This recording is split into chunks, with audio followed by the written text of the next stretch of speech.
Hey everyone. So hopefully this is working. We're talking about representation today. And so I'm going to tell you a little bit about what I mean about representation. And really, this whole trimester, you're going to be learning about um, how our culture and our history is represented in good ways and bad ways and different perspectives and all that. And so we're going to kind of practice with that concept today. So I'm going to tell you about representation, and then you have a little assignment to do to try to find something that is representative of you in a different kind of way. And so let me share my screen, and we will talk about what representation is. So I'm hoping you can see that, and let me see if I can present it. There we go. So again, it's this idea of representation. And so this is what I mean when I say representation.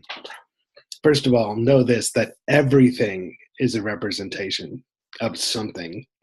A textbook is a representation of someone's interpretation of history. A movie is a representation of human interaction or an event or an idea or something. A book is the same way. Television is the same way. Your memory is a representation. And it's important to know this second point here, that some things are included in representations and some things are not included. They're always partial. There's no such thing as a fully truthful, 100% truthful representation of anything. So even think of your memory. Like, think about two people who might observe or experience the same thing, but they're going to have different representations of it, different memories of it. They're going to highlight certain things or forget about other things or whatever. But every representation of everything in the world is only partial. We can't pretend to believe that someone has the complete truth about something. And so once you know that, also know this, if you look at this quote here, every choice to show this rather than that, to show this in relation to that, to this about that, is a choice about how to represent other cultures. And each choice has its consequences both for what meanings are produced and for how meaning is produced.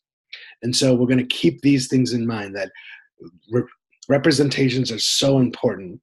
And representations have presence, the things that are included, and representations have absence, the things that are excluded, either intentionally or not. So we're going to focus on these four types of representation: gaze, voice, absence, and authority. And so we're going to go into those into some detail.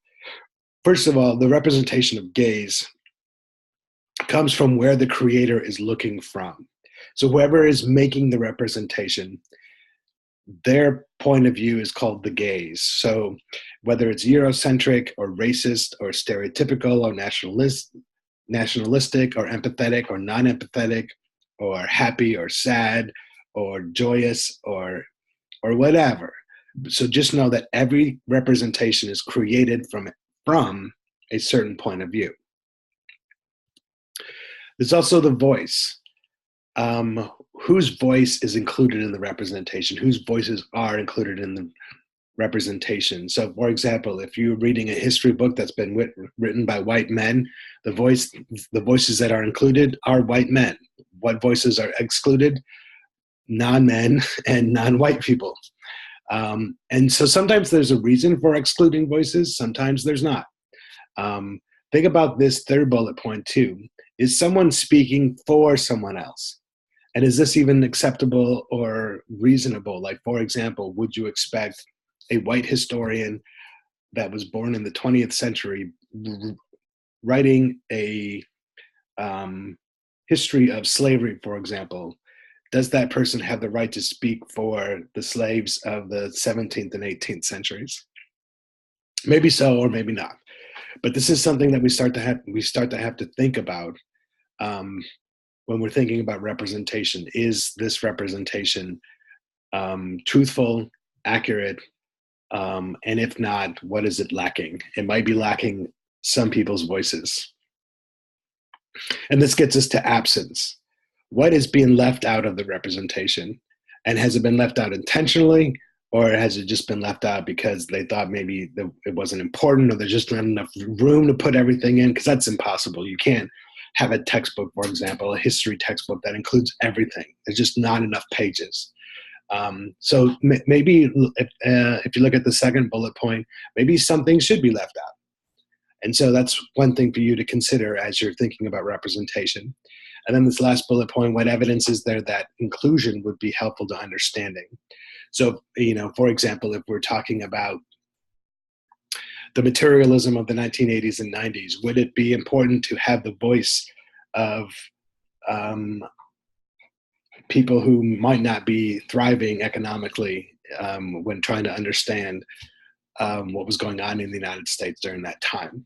And if it wouldn't be helpful, then great, leave it out. But if it is helpful, then maybe we have a problem of representation. And then finally, this concept of authority. Who has the power? Who has the authority to tell the story? And this comes from textbooks and novels, for example. You're going to be reading some books. Does the person who's writing the book have the authority to tell the story that they're telling? Or movies. Do the people who make movies have the authority and the right to tell that story? There's a movie that's on the big chart that we're not going to analyze together, but maybe you pick it on your own. It's called Touch of Evil. And it's about this border town between the United States and Mexico. And one of the stars in the movie is Charlton Heston, who was a big movie star back in the 50s and 60s. He's a white guy. Well, he plays a Mexican. And so they put him in like dark face in this movie to make him look more Mexican. Does he have the authority to play that part, to tell that story? Maybe he does, and maybe he doesn't. We can talk about that, but just know that authority when it comes to representation is important. So those are, let me see if I can get out of this. I can't get out of this. Here we go. Those are the different forms of representation.